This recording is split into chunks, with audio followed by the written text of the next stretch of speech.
তারপরে আশেপাশগুলো একটু দেখাবা। এই যে হাই টেনশন লাইন,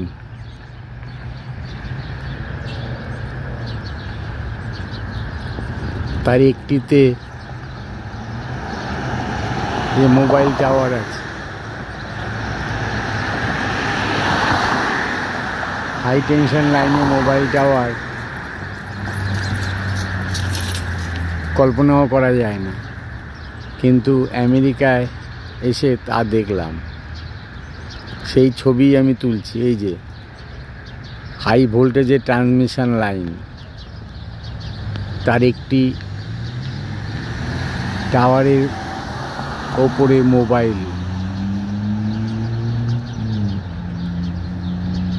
তার একটিকে মোবাইল টাওয়ার হিসেবেও ব্যবহার করা হচ্ছে। অবাকই লাগছে।